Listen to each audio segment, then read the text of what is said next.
So I'm just going to share with you a couple of things I've learned about the Benjamin Trail NP Mark II pistol. When I got this thing, I wasn't expecting anything amazing because, of what it is, but I was particularly horrified by how bad the trigger was out of the box. It was extremely heavy, really indistinct, and had basically no second stage, even though it's supposedly a two-stage trigger that's adjustable. And on top of that, the adjustment didn't really do anything. So, upon doing a little bit of research, I came across a YouTube video by airgun detectives, and he reckoned the trick is to take a spring out of this. So I took it apart, and what I discovered is that there are a whole bunch of different springs in this trigger mechanism. So the first spring is basically just for the trigger blade, but it also acts as the detent for the safety. So you can't get rid of that because then the safety won't work. But then the second spring, that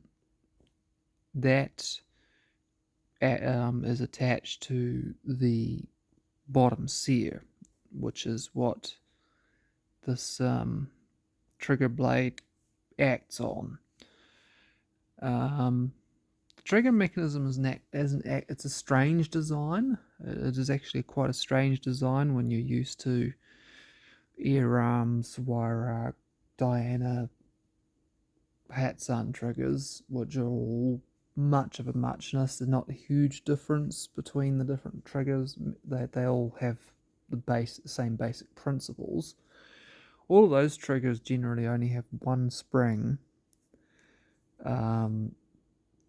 maybe two in some cases, but typically the wire arc trigger that has one spring that loads up the whole mechanism. This thing has a separate spring for each moving part of the trigger, which is bizarre. But if you remove the spring that is on the bottom sear, yes, it does lighten it up.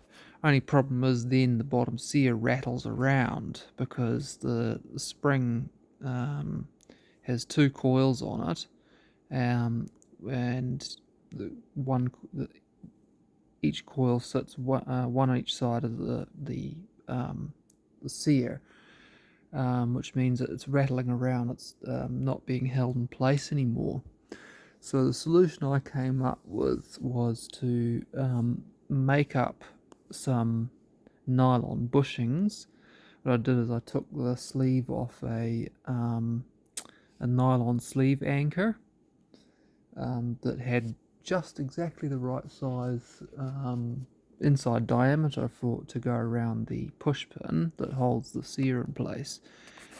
And I sliced little slivers off it with a knife. They're probably maybe 1.5 millimeters thick ish, give or take, and carefully sanded them down until they fit each side of the sear with the push pin going through.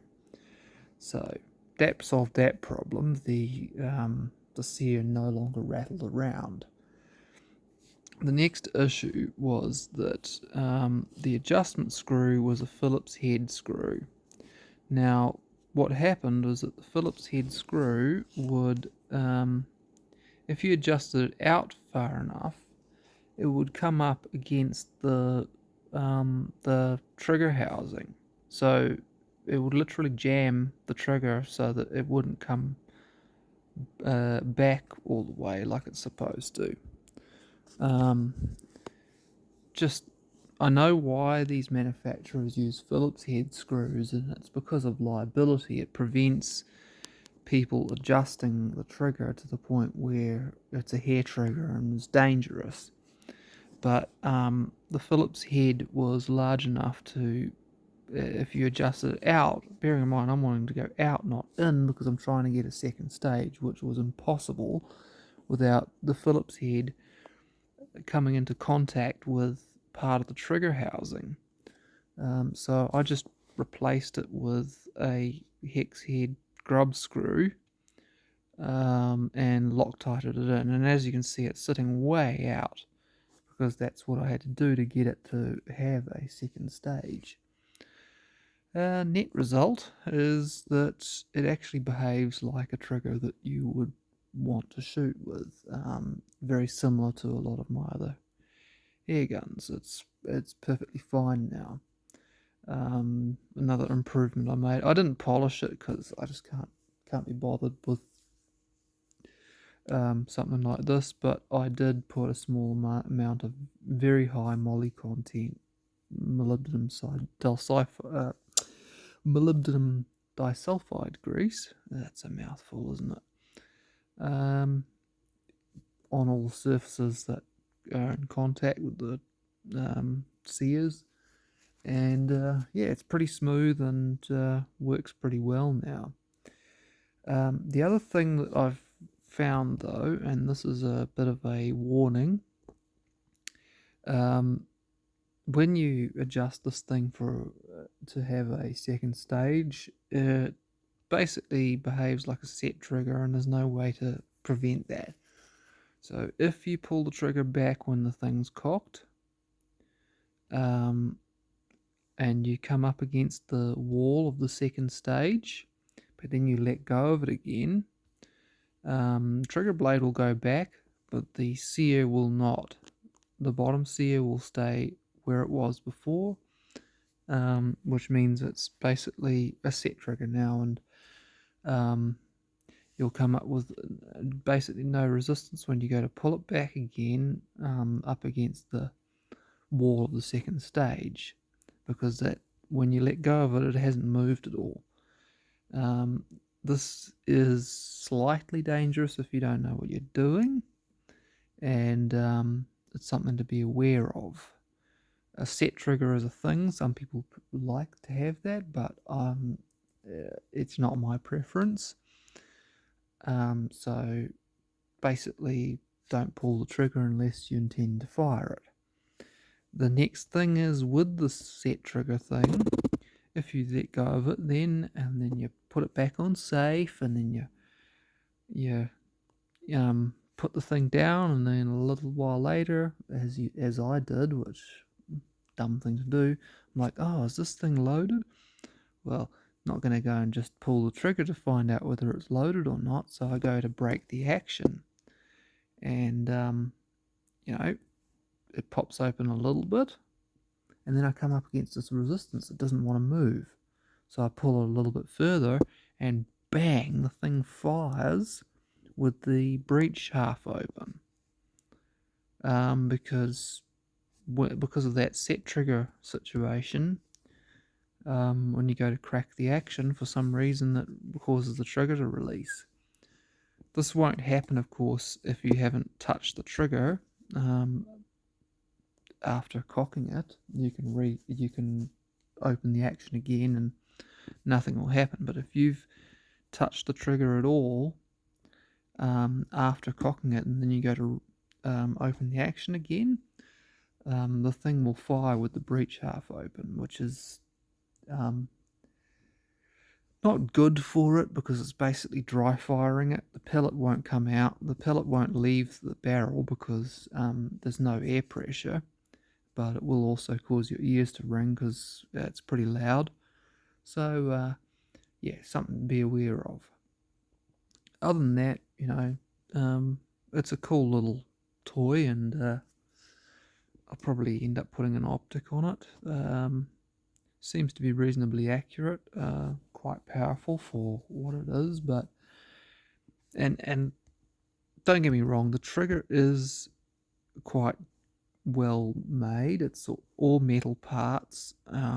You can certainly polish it and make it work a lot better, and the set trigger behavior probably would go away if I polished it, but you know, I'm happy with it the way it is at the moment. But yeah, that's just a little um, easy little modification that you can make to this, and also a warning about the risks. As always, you know, with spring air guns, you should never let go of the barrel. You know, just practice safety at all times. And yeah, sometimes you can get some scary, unexpected behavior with these things. So yeah, I'm actually really surprised that they would release something like this out of the box. Like if I didn't know what I was doing and could take these things apart and make them work better, I would just think this thing's bloody terrible, you know. And it isn't. There isn't actually anything wrong with it. It's just that I don't know what. I guess lawyers got involved. Engineers designed a decent product, and then the lawyers ruined it. It's either the lawyers or the bean counters that end up ruining a good product. But again, there's nothing inherently wrong with it. It's just that it really does not function the way you would want it out of the box. It's awful out of the box, and I don't understand why they wouldn't make it just a little bit better, because it's not exactly doing their product any favors in terms of its reputation. But I mean, I find this with a lot of these air guns. They're terrible out of the box, a lot of them, the triggers. But it's probably the safety police. Yeah, it's just a particularly bad one. But yeah, easy to fix.